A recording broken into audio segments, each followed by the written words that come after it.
Voices from the production rally behind a single verdict. The shoot itself plays out like a real odyssey. The finished film registers to another as an actual adventure, one that drops its audience straight into unfamiliar territory. Building an entire world from scratch, the directors treat it as their creation, a movie made for whichever kid still lives inside them. A third voice points to heart, humor, and action fusing into a single impression. On screen, a warning cuts through the noise, a character ordering everyone to flee. One more interviewee credits every frame with visible effort, the work behind it announcing itself in every shot.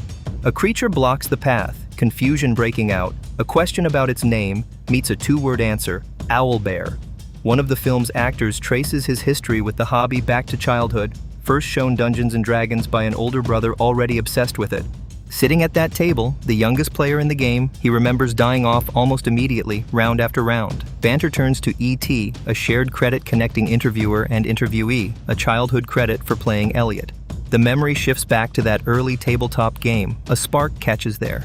Something about the sheer creative freedom of the format lit a fuse that never really went out.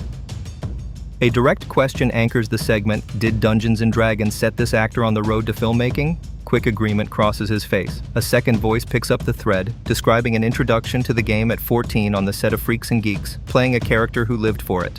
Curiosity about D&D itself pulled him in first, and the producers built a cast session around it. Play and craft blur together in the retelling. Camaraderie, friendship, strategy, teamwork, the list keeps growing.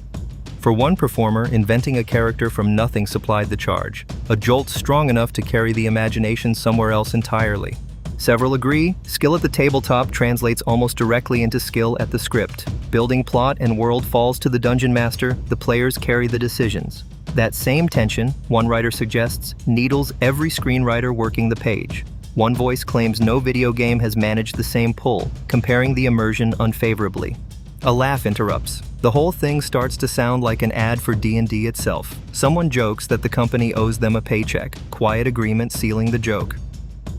An officially sanctioned dungeon master on loan from Wizards of the Coast ran a full campaign with the cast over video call. Character work did more for the ensemble than any rehearsal or chemistry read could have, every actor answering in character rather than in their own voice. A voice on the recording wonders aloud whether something important slipped past them. Someone lights a torch at another's urging elsewhere in the footage. The misjudgment prompts a mocking comparison to an earlier misstep involving a spell gone wrong. Several agree, strengths and weaknesses map neatly onto the characters each actor plays. The first mention goes to Michelle Rodriguez. Regé-Jean Page threw himself into the session without hesitation, at one point attempting to embrace an owlbear with predictably poor results. Few things reveal a colleague faster than watching how they handle invented stakes, one producer suggests. Reading how someone works inside imaginary circumstances covers, in a way, the whole job description for this kind of ensemble filmmaking. A question about modifiers drifts through. Playing Holga, Michelle Rodriguez takes the most literal route available to her. Brute force over cunning, force over any actual plan to disable the threat in front of her. Working together, not solo heroics, turns out to matter more than expected. No single player can carry the whole party alone, and that lesson bleeds straight into choices made on set, shaping several performances in the finished movie. The whole campaign felt short in hindsight, fun enough that its ending left a lingering disappointment. Turning a homemade story like that into an actual movie plays, several agree, as a dream scenario for any fan of the game. Someone floats a plan on screen, he sets off with a companion in tow. Making a film like this means balancing two audiences at once, newcomers who know nothing of the source material and devoted players who know it intimately. Rather than spoof the genre, the filmmakers lean into it, aiming for characters who feel like real friends, the comedy channeling deep affection for the material. A pointed exchange about attunement plays out in one clip, a nod to the game's own vocabulary. Comedy layered over a fantasy backbone offered an entry point that never betrays the source material underneath it. Echoes of Monty Python cut through unmistakably in one sequence built around a field of long-dead warriors dug back up, a deliberate choice several on set confirm.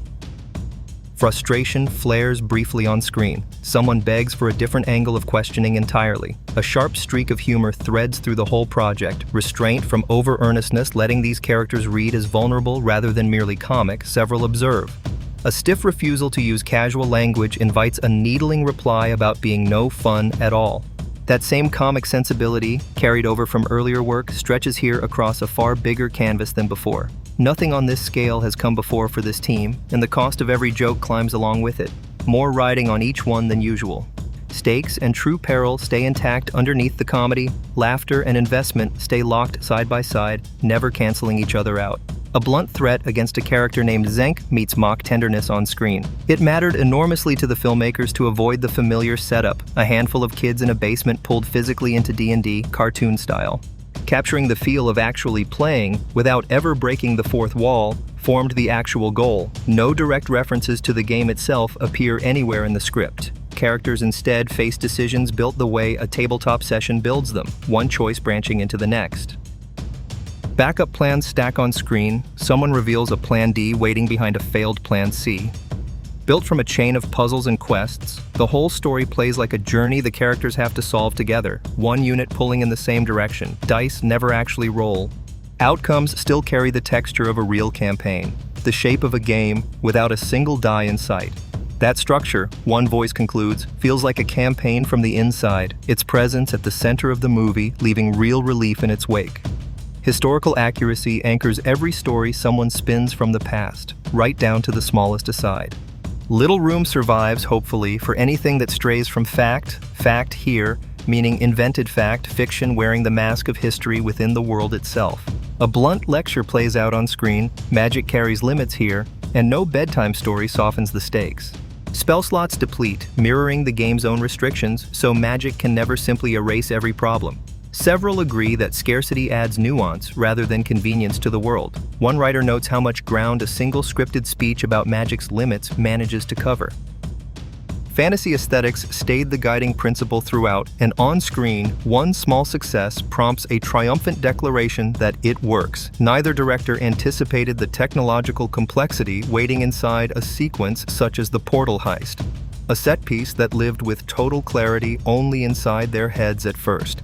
Portals never floated free in empty air. A strict internal physics governed every use of them from the start. Reading the sequence on the page took multiple passes just to follow the mechanics, let alone the mechanics of a heist layered on top of a gravity-defying doorway. Nobody fully grasped the sequence during the shoot. Crossing from one reality into another, tying the two together, and jumping between them demanded enormous manpower and time from every department involved. Special effects, visual effects, the DP, the production designer, and the director himself stood around working out how to shoot the scene upside down, timed to a set that would flip open on one side while an actor passed through. Gravity pulled in two different directions across a single performer's body during the stunt, one half one way, the other half opposite. The production drafted mathematicians and physicists just to track which side faced which and what should appear through the portal at any given instant. Confusion lingered on set even after shooting it. Footage sent to the editor in Los Angeles came back with the same confusion attached. Faith in the director's clarity carried the crew through on the promise that it would all make sense eventually. Both an honor and a burden, the sequence put crew ahead of cast in understanding. Actors often had no idea what their scene meant, while the people behind the camera did. Previs reached the actors regularly. The crew still kept reminding cast why someone hung upside down on a wire for hours at a time. Trust in the directors carried the cast through the confusion, on the belief it would look right in the end. In the editing room, pieces slotted together like a puzzle box, one instruction at a time, until a single cut finally revealed the whole sequence at once. Even in rough form, preview audiences followed the sequence without trouble, confirming the story had hit its mark. Every project starts with the same basic question for this team: what do they themselves want to watch? Fun, smart, and a little silly, the goal always guarantees an escape from ordinary life for a couple of hours. Feeling matters more than expectation walking into any story of this kind. Audiences leave a theater having gone somewhere and having felt something real by the end, and this particular film wears that intention openly, without irony, without a wink, without cynicism anywhere in it. A line on screen holds that true strength shows up exactly when someone feels weakest. Isolation sits deep for many now. Dungeons & Dragons, several suggest, offers a reminder of what it feels like to build something collectively rather than alone. Deep respect for the game's history and its fans anchors the whole production, putting the material, as more than one crew member notes, into the best possible hands. Giving longtime fans the movie they have wanted for years forms the explicit goal throughout. Something momentous settles over the work, according to one closing voice: big, emotional, built in the old-fashioned tradition, movie making the way it used to be done. Dungeons & Dragons, at its core, concerns a search for a tribe among outcasts. The main cast forms a band of thieves, yet nobility and honor hold the group together rather than any taste for villainy. Loyalty binds them tighter than the crimes they commit. A crew of misfits drives the story, each one chasing something better in themselves. Every character searches for a hero hidden underneath and for a place to belong alongside it. Oddness marks each of them, so they round out their rough edges by banding together. Watching each other's backs exposes the gaps each can't see alone. This team, by most measures, shouldn't function as a unit at all, yet the members discover they can't operate without one another. Relatability drives every design here. Imperfection defines them even across a fantasy world set apart from ours. Mistakes pile up, foolishness slips out, ego gets the better of more than one of them, but doing right eventually wins out over all of it. The writers built the story the way a player builds a campaign, starting with the puzzle of who joins the party. A diverse set of adventurers opens the door to both comedy and action in equal measure. A line early on hints that thieving wasn't always his path. One commentator gravitates toward characters who rate themselves higher than the world tends to rate them. He looks the part of a hero on the surface, but scratching past that reveals, to at least one observer, a man closer to a walking disaster. A second voice pushes back on the phrasing but concedes the point underneath it. Undeniable optimism carries him through anyway. A comparison to the coach of a hopeless Little League team captures him best, saddled with a rough squad determined to turn them into winners regardless. A film exchange has him rejecting the idea of quitting outright, insisting failure only wins the instant anyone stops trying. Making someone laugh or playing the fool outright counts as a win in his book. Chris Pine's comic timing surprises one collaborator who admits never spotting that side of his work before. Funnier still, the film strips him of any tough guy status entirely. She handles every physical confrontation while he stays out of the fray entirely, a distinct dynamic linking him and Holga. Few duos on screen split those roles quite this way. He also plays the lute, one quick crack notes, and Holga waves the detail off, dismissing it as beside the point. He may be the first major movie character to wield a lute like an actual weapon, by one guess. Someone half recalls a similar gag from Lethal Weapon, the joke resting on the pun before the take moves on. Michelle Rodriguez takes on Holga Kilgore, a barbarian in the game's classification. Barbarians carry no magic. Their strength comes purely from passionate fury, human through and through. That fury gives them something superhuman without ever pushing them past being human at all. Holga's fighting skill shows up repeatedly, her barbarian rage breaking through several times across the picture. Rodriguez recalls pressing directors John Francis Daley and Jonathan Goldstein for something flashier, glowing eyes, some kind of super fusion burst when the barbarian power kicks in. Their answer disappointed her. No visual effect, just an inner passion. Bafflement colors her retelling, half a joke at her own expense over eyes that refuse to light up. Earnestness defines Holga at her core. That same earnestness, in turn, makes her unexpectedly funny on screen. A moment has her declaring affection for someone, and the reply dares her to act on it. Watching Rodriguez inhabit the role convinces one collaborator that no other actress could have played it. Praise settles on both the character and the performer in the same breath. Pure energy, pure fun, one collaborator sums up. A self-deprecating aside compares her energy level to that of a sea snail. The whole casting call rests on her alone. She simply is Holga and nails the part because of it, by nearly universal agreement. A tender line has her addressing someone as her love.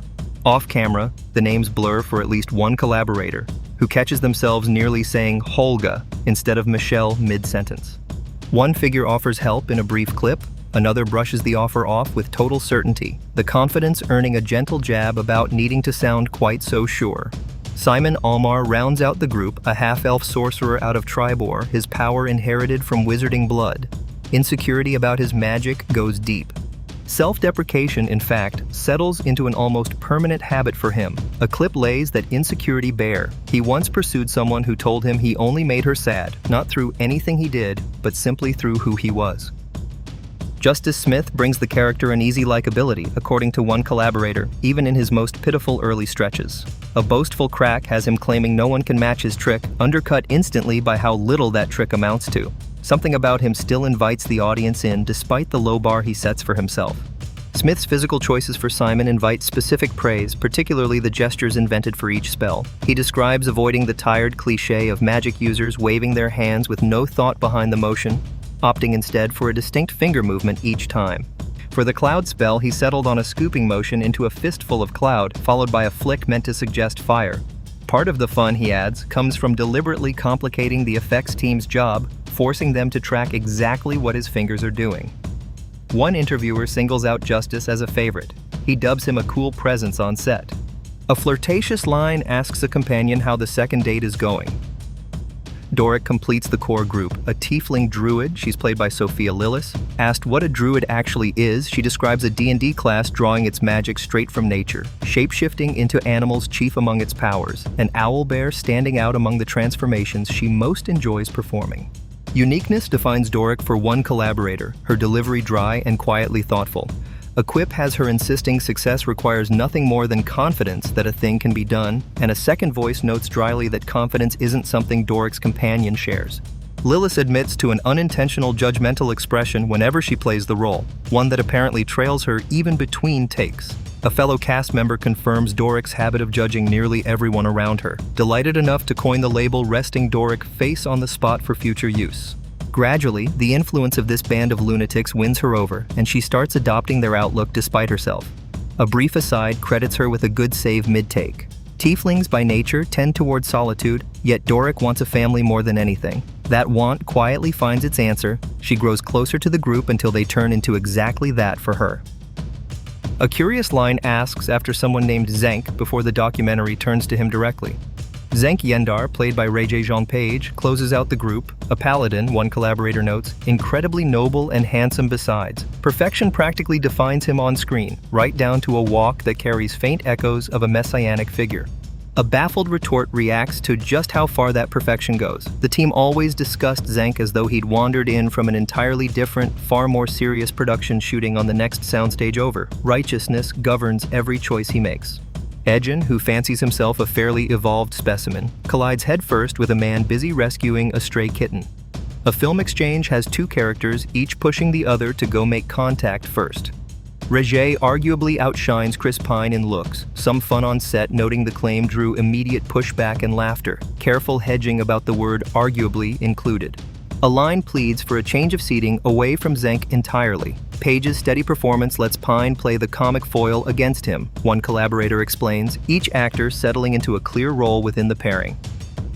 A pointed film exchange has one figure warning that irony cuts its wielder more than anyone else, met with skeptical pushback about whether that lesson applies to him specifically. That contrast between the two men serves the story well throughout. A later scene has Zenk invoking the sacred tenets of his order, only for a breezy dismissal to cut him off. Zenk still needs Edgen's loose, improvisational streak to balance his rigidity, and the two men find that balance the way men often do, through open antagonism rather than open affection. A wry remark reminds him that an abandoned oath hasn't necessarily abandoned him in return. Right angles outnumber curves in this man, by one description. A mock debate breaks out over whether a symmetrical sentence carries real profundity or just nonsense, neither side conceding the point. Regé-Jean Page found the character's true core instead of winking at the camera about how far the nobility tips into absurdity, embodying the paladin without irony. A stiff, formal line refuses any complicity in the misuse of stolen goods. Near perfection turns into its own flaw here. Nothing about him bends. Talking to him, one blunt crack owns up flatly isn't much fun. Limitations placed on each player make D&D both difficult and enjoyable, forcing reliance on fellow party members to cover individual weaknesses. Everybody on this team gets a moment built specifically to let them shine, so no single teammate ends up carrying every rescue. Music moves through the story like a metaphor for its characters, each one carrying its distinct theme. One collaborator can't hide the surprise at how elegantly directors John Francis Daley and Jonathan Goldstein wove that musical patchwork together. Difference drives the whole point home. With characters this dissimilar, complementing one another remains the only option available. Growth alone can't match growth built surrounded by people actually trusting each other. A song plays briefly. It plays under the group's camaraderie before the conversation turns back to the theme underneath it. Discovering strengths and weaknesses matters less than discovering how teamwork resolves both at once. For the final speaker, the movie, D&D, and the characters collapse into one thought. Dungeons & Dragons, reduced to its essence, comes down to exactly that. On screen, a villain's patience snaps. Years of enduring Forge Fitzwilliam's arrogance erupt into a vow to purge the room aimed at anyone who dares interpose. Eternal suffering hangs over the threat. A joke about bad breath and old clothes punctures the menace a beat later. Watching the footage, one of the crew's children finds the movie funny and heartwarming in the same breath, then flags the film's beckoning death, a force that kills and leaves its victims bleeding from every orifice. The description turns grim enough to send him out of the room. On-screen exposition sets the stage. Over a century earlier, the necromancer Zastam ruled Thay, one of 8 Zulkirs. Sarcasm cuts through immediately, the boy dismissing the setup as nothing more than a history lesson. One of the directors explains the reasoning behind that setup, establishing an underlying conflict simmering inside Thay's dictatorship, one that eventually reaches the doorstep of the film's heroes despite how distant it first appears. The boy wants to know what all of it means, bewilderment breaking the flow. Zastam's plan comes into focus, a spell designed to raise an army of the undead, executed through Sofina, his red wizard enforcer. Banter breaks out over the term itself, one voice questioning whether henchwoman is even a real word before another confirms it, laughing. Playing someone essentially undead poses a tricky challenge, and it pushed Daisy toward building her dark backstory for Sofina. In it, she loses love and support in childhood and comes to believe she has nothing left to lose, a void that eventually drives her to sacrifice her soul and join Zastam's undead ranks. The boy's verdict comes quickly. Whatever that is, needs to stop. Daisy's performance stirs admiration from a castmate who labels the role difficult given how irredeemable the Red Wizards are meant to seem. Small physical choices sell the menace, odd twitches of the head, fluttering eye movements, an unblinking stare that leaves her looking absolutely terrifying. One of the directors reveals a more personal reaction. Watching his own son see Kira transform into Sofina proves deeply haunting for the boy, the kind of image likely to feed nightmares for plenty of other kids too. No blinking interrupts a single take, a detail the crew keeps circling back to. Daisy confirms it herself, her eyes are simply large to begin with. On screen, a separate warning cuts through a scene, announcing a wild shape somewhere among them. Daisy takes real delight in the physicality, crediting it with an intensity she considers essential to Sofina. Elsewhere in the same stretch, a line strikes. Someone would rather face flensing and flaying than spend another hour in Forge Fitzwilliam's company.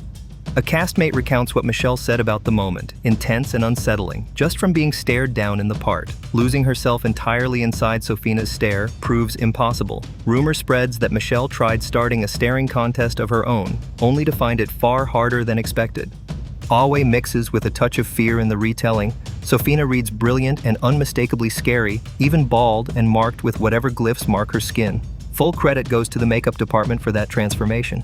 Start to finish, the prosthetics process takes close to 3 hours each time. Christina Waltz earns particular praise.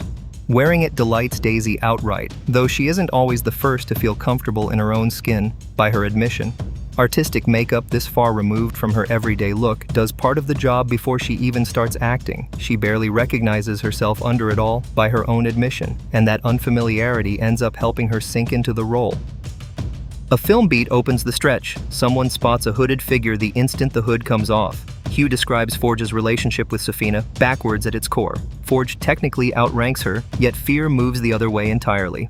A line from Forge cuts into the shot, grumbling that Thay's Red Wizards deserve more popularity outside their borders than they get. Hugh sums Sofina up in plain terms: pure evil, utterly ruthless. Neverwinter's self-styled lord quakes in his boots the instant she walks into a room, Hugh notes. A co-star recalls meeting Hugh through their costume designer, hearing early ideas about what Forge might wear and which figures shaped him. Months before filming even started, Hugh already had his lines memorized cold. Preparation arrived long before filming began. Hugh lays out Forge's invented backstory: an aristocrat father who abandoned Forge's mother once smallpox, or the Dungeons and Dragons equivalent of it, cost her her looks. Bitterness took root in her afterward, and she raised her son on one lesson: that his beauty, inherited from his father, made up his real fortune, and his hair needed protecting above all else. Aristocratic pretensions, Hugh explains, trace straight back to that upbringing. Ruthlessness and manipulation, he adds, pass down the same way. A closing line from the story punctuates the stretch, plain warmth, however brief, at finally seeing two characters together. Forge comes across as endlessly articulate and wordy, someone who talks himself in circles and tangles happily in his verbosity, a castmate observes. Hugh, in the same breath, makes all of it feel real and lived in rather than performed. A dry aside drifts through the same stretch, sizing someone up as a well-read fisherman carrying secrets. Riffing, above all, forms Hugh's specialty.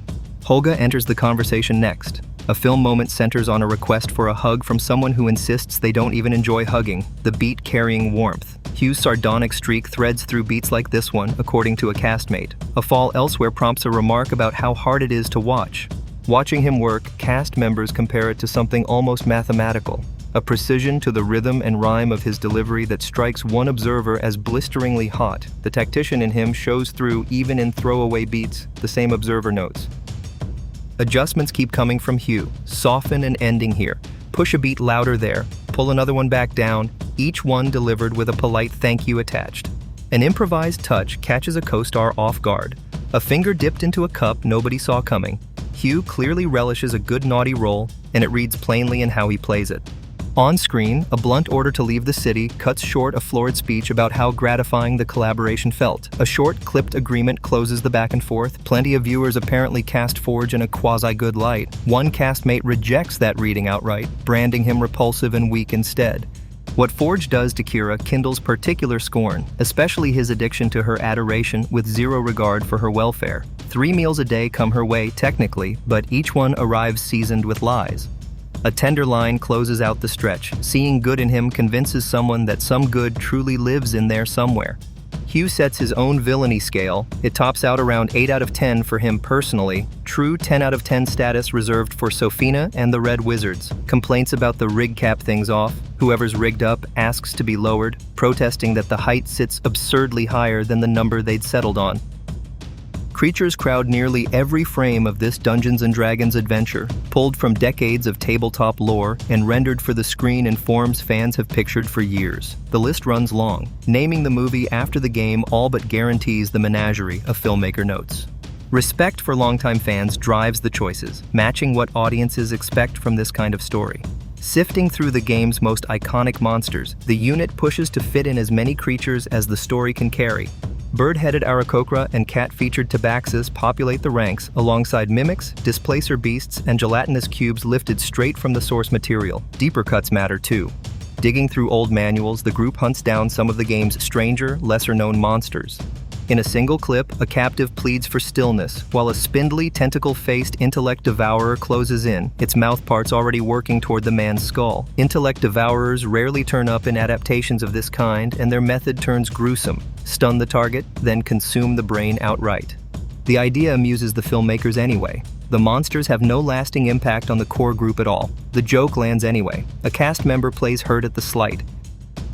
Subverting expectations carries equal weight, especially with dragons. Audiences have already watched countless versions on screen. The writers therefore ask themselves what kind of dragon nobody has seen, landing on an overweight one for a running gag. On screen, the joke plays out. The party stumbles on an enormous, pudgy dragon, then wonders whether the den even belongs to the creature. A name lands the punchline. Thembershow, apparently squatting in someone else's territory. And a dark joke about the previous tenant's fate wraps up the bit. None of this undercuts the danger either. The stakes stay credible. Thembershow remains a bona fide, man-eating monster, and the sequence shows him swallowing several people outright. Walking a tightrope between comedy and honest menace, the filmmakers keep the rules simple. Anyone who falls into its jaws dies. Jurassic Park anchors the spiritual template for each creature in this movie, prized for its perfect blend of practical and visual artistry. Keeping a foot in the practical, the filmmakers argue, sells the illusion convincingly. Going against the current trend, John and Jonathan choose to create some effects physically rather than leaning entirely on CGI, a choice a collaborator calls daring, even a little retro. The gamble pays off. Extraordinary luck puts the best people in both fields on the payroll. ILM and MPC handle the visual effects, while Legacy Effects crafts practical characters unlike anything audiences have seen before. An actor jokes that his career keeps hitting a dead end. His first true surprise on this shoot comes during the scene where his character greets Edgen and Holga. Deep into the delivery, he suddenly notices motion behind his own close-up. A dragon-headed figure strolling past in the background, absorbed in a book. His character welcomes the pair as old friends, oblivious to the intruder. Nothing gives it away. Afterward, he corners the directors and demands to know who just crossed his shot. The answer comes back in a single word, Dragonborn, and he grumbles good-naturedly over the upstaging, earning nothing but a shrug in return. Legacy's crew brings decades of accumulated craft to the shoot, a depth of history in the effects business that borders on unbelievable. The bar sits high. This movie alone leans on multiple techniques rather than settling for a single approach. Prosthetic makeup here, animatronics there, each scene demanding its own particular solution. Modern practical effects thrive on borrowed technology, blending old-school puppetry with an actual performer inside the rig. It has to move as if it were alive. For the Dragonborn, the unit commits to an animatronic, wearable mask capable of true performance, letting actors interact with a living presence nearby rather than empty air marked for a future shot. Video glasses feed the wearer a live signal pulled straight from a camera hidden on the mask, letting the performer see exactly what his character sees. Air tubes run the length of the rig to keep the actor breathing inside a face fully sealed by machinery. Nothing feels light here. Weight settles into each joint, mostly from the servos. Wearing it lands somewhere between a motorcycle helmet and a small engine bolted to your skull. Complexity runs deep here. A 3D printed skeleton wired with servo motors sits underneath it all, engineered for a mouth expressive enough to actually form words. This character carries actual dialogue. On screen, the Dragonborn offers a greeting in its own invented tongue, and the reply comes right back, dressed up with courtly manners. Behind the mask, Brian Larkin delivers a strikingly strong performance, skilled enough to sell every gesture from deep inside an unwieldy rig. A second motion capture performer handles the facial side of it, and a camera translates those expressions straight into the servos hidden inside the Dragonborn's face. On screen, frustration flashes across the creature's features at one point, demanding to know whether anyone still listens. Lips move, eyes move. None of it reads as puppetry, it plays as a live-action performance. Life floods into that piece of engineering almost the instant it starts moving. An actor recalls having to physically wrestle a giant bird, jokingly calling out to director Jonathan by his on-set nickname mid-story, before revealing the bird's true identity, another performer stuffed into a suit. That suit weighs so much its wearer, despite training for the giant stuntman role, can barely walk in it. Articulated, high-heeled shoes do most of the walking instead. On screen, the bird apologizes for arriving late, courtly despite its size. More misery piles on next in the form of a full array of articulated wings, adding still more weight to an already punishing costume. Holga barks an order at the creature, and someone else barks out a question over what exactly stands before the group. Those wings alone weigh close to 60 pounds, and overhead wires do the job of holding the entire rig upright. Constructing it takes 6 months. The number alone draws a stunned reaction from everyone listening.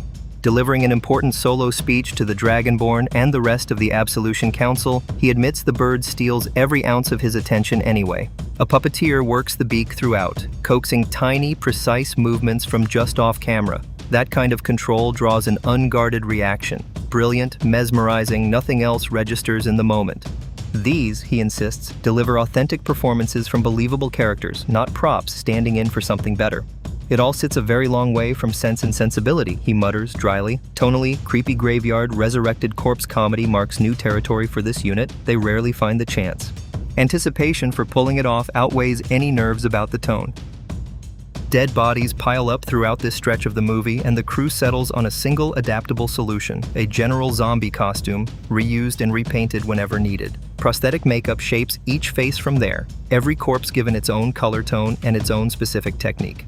Mid-fitting, an actor jokes that this feels like the strangest dentistry he's ever experienced. Animatronic skeleton arms round out the design. What reads on camera as a simple made-up hand often hides a thick prosthetic rigged for rod puppetry, its fingers and joints able to gesture on command. The unit reuses each piece across the entire cast, assembling most of it as a single piece apart from the mouth and eyes. Even the coffins double for tricks, fitted with access panels that let puppeteers operate them from underneath. A puppeteer named Darren climbs back down into position for another pass.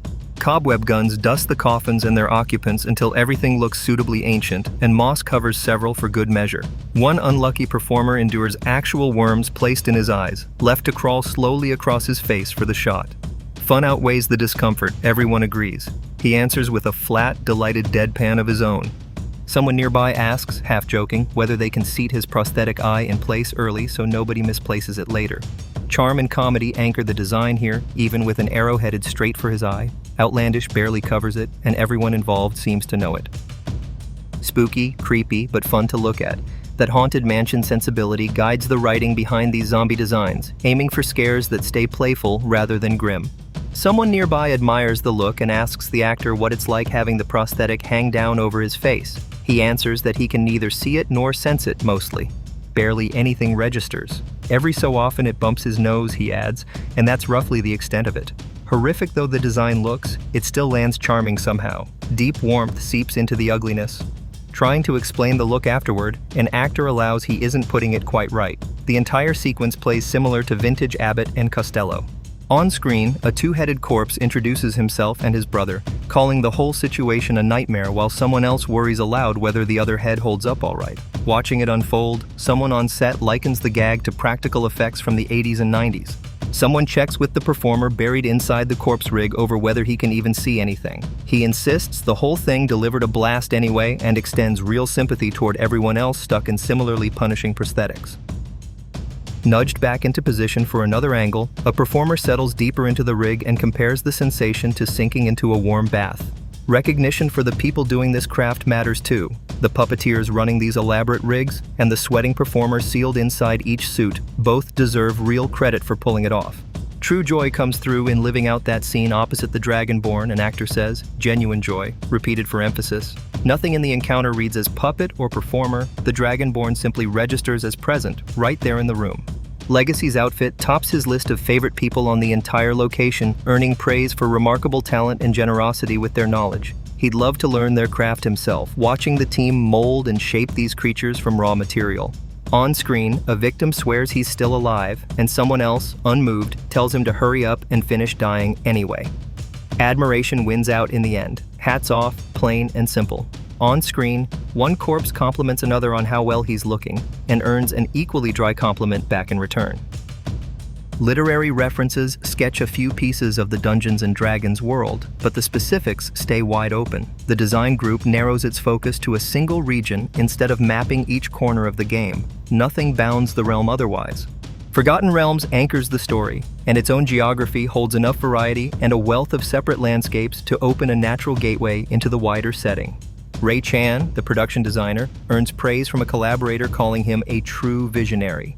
Under his hand, the movie develops a visual language nobody else would attempt. The result reads as new.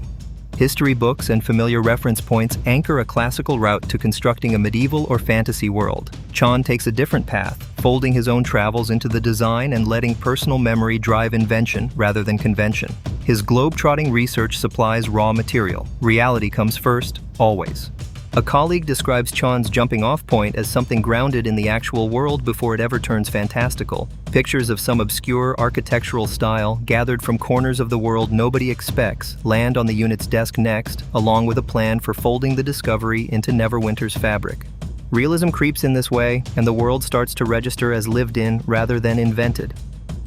Authenticity radiates from the choice, since actual places anchor each fantastical set piece.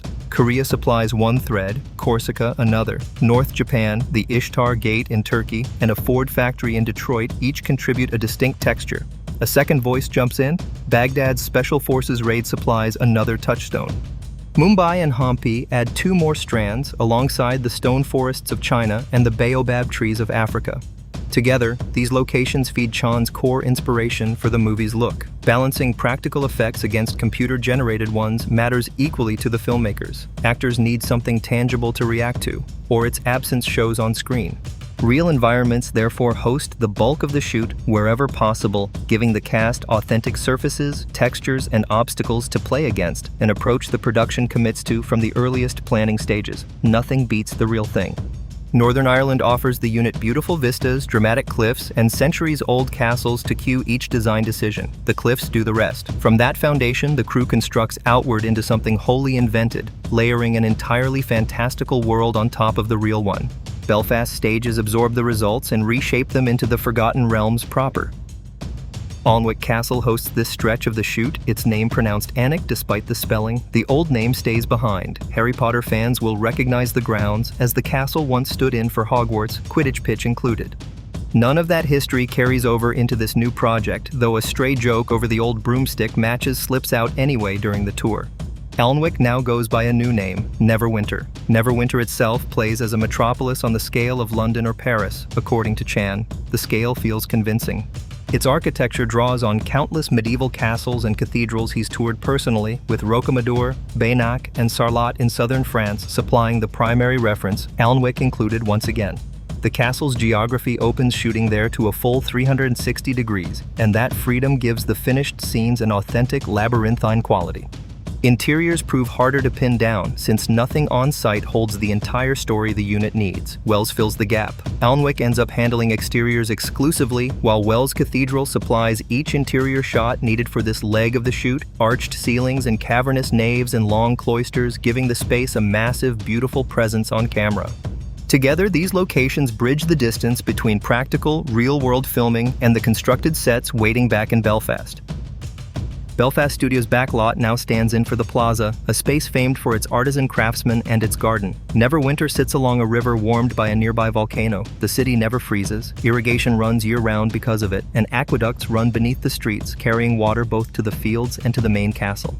A near-historical logic underpins each choice, according to someone close by, and that logic makes the invented city seem as though it actually exists. Targos, the movie's coldest town, borrows its silhouette from a community in northern Japan. Snow never sticks there. Steeply pitched roofs shed it instantly, and 2 feet of compacted, self-insulating thatch keep the buildings warm underneath, a technique rarely seen anywhere else in the world. Specialist thatchers join the shoot just to recreate the roofs. The craft has nearly vanished elsewhere. Fantasy movies default to brown timber, brown furniture, and brown floors, but Chan pushes back against that palette. Blue-black wax seals the wood, protecting it against the region's cold climate. A familiar prop turns up again mid-tour, and it draws a small, honest, unscripted smile from whoever spots it first. Ray's craft draws unqualified praise from the same voice, incredible, plain, and simple. Visual eye candy fills this movie from corner to corner. The Underdark opens up next, a cave that resists staying just a cave. No one notices at first. Stone forests in China, with their shifting rock plates, and Ireland's Giant's Causeway both feed directly into its design. Chan nurses a stranger idea too, a helmet hiding in plain sight the entire time, sitting right in front of the audience without anyone noticing it. To dramatize the puzzle, Chan invents a sunken army of dead gnomes, loosely modeled on China's terracotta soldiers. Each gnome cradles a lotus leaf bowl, an offering to the beast. 1 bowl in 300 hides the actual puzzle piece. Mancala, among the oldest board games in existence, supplies the underlying mechanic, stones and weights shifted from a single hollow to the next. Each location turns into a playground, packed with tangible objects the cast can actually touch. Detail work reaches an extraordinary level throughout construction, right down to a single row of hand-painted shutters. Someone pauses just to admire them. Marleman's house began as just the bottom portion of a structure before Ray Chan expanded it into a full English-style garden. Actual vegetables go into the ground here, basil and dill among them, and the roof takes on matching thatch to fit the rest of the world. A crew member jokes about raiding the garden with a basket the instant filming wraps.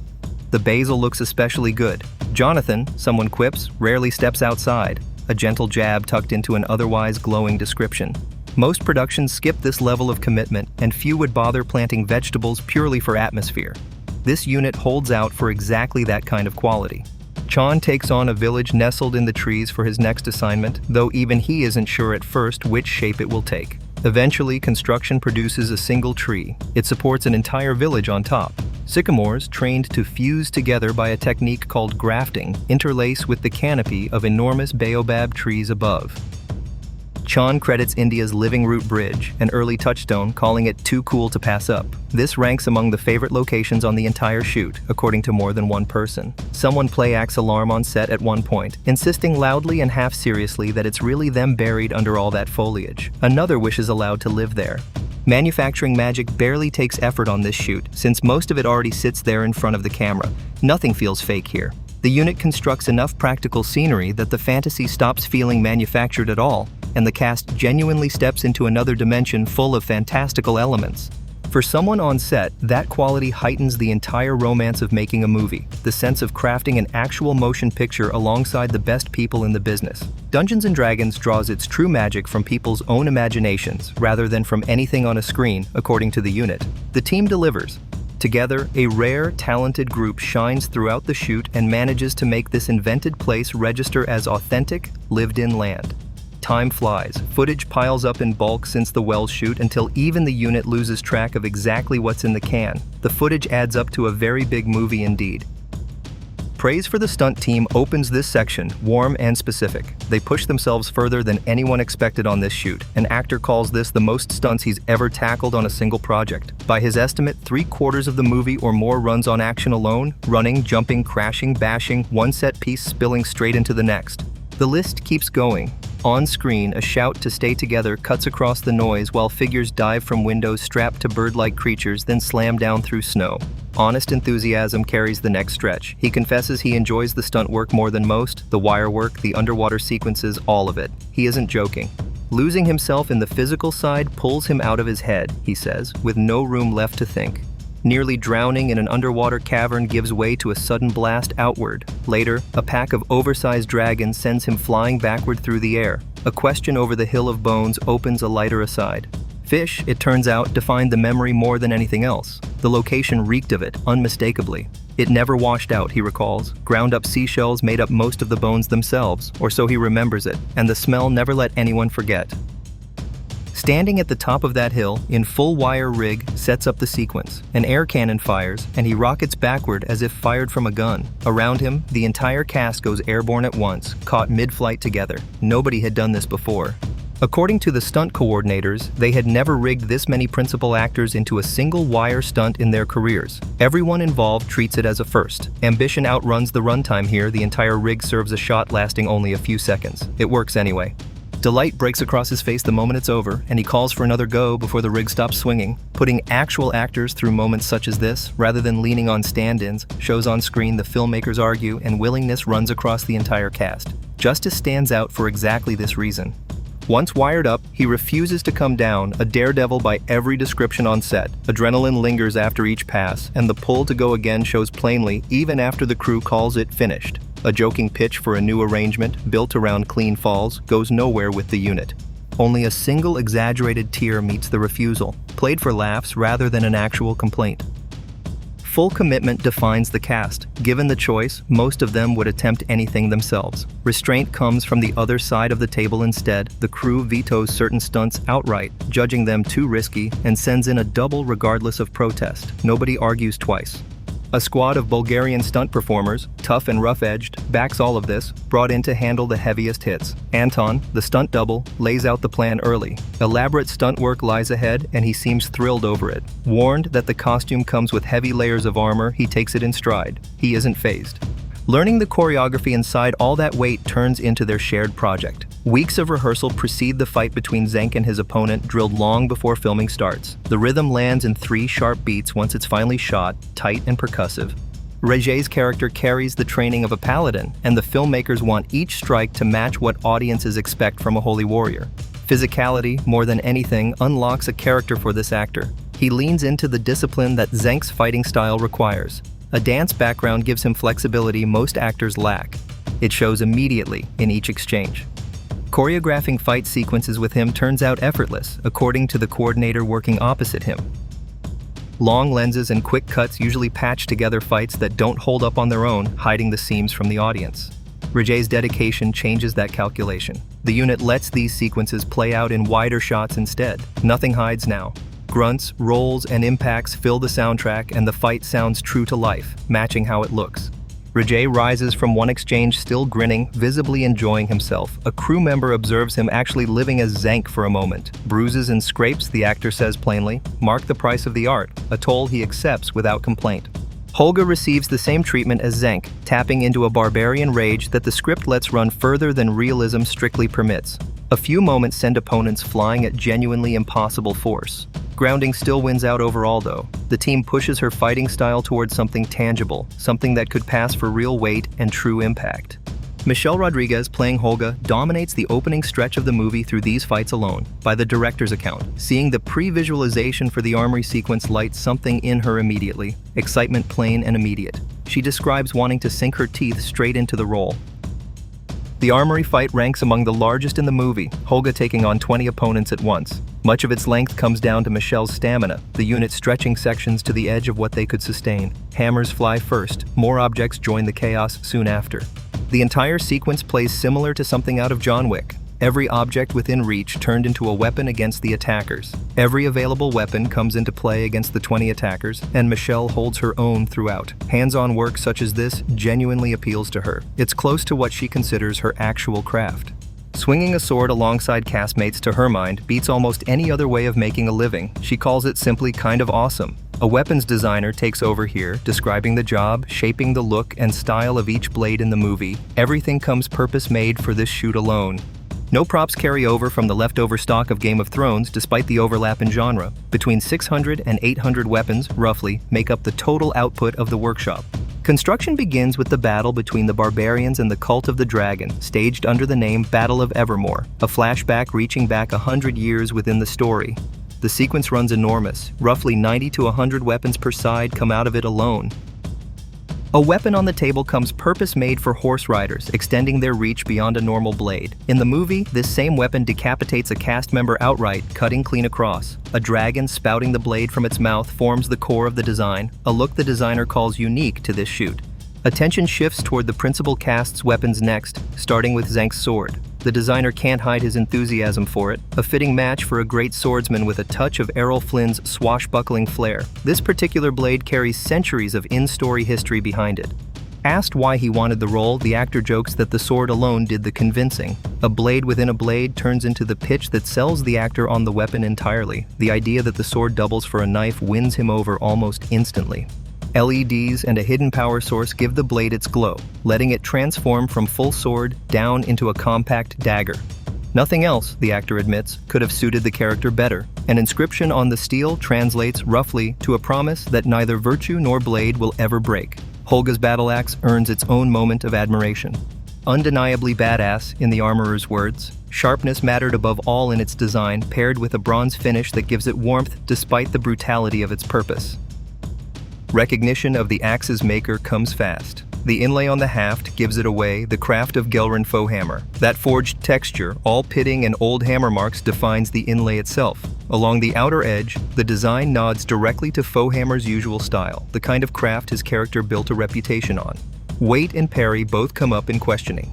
Dark steel serves as the material. Someone offers quick approval, another voice, close behind, calls for everyone to duck their heads. The axe itself telescopes, shrinking down to a short blade for carrying on the back or extending out into a full-length fighting weapon with greater reach.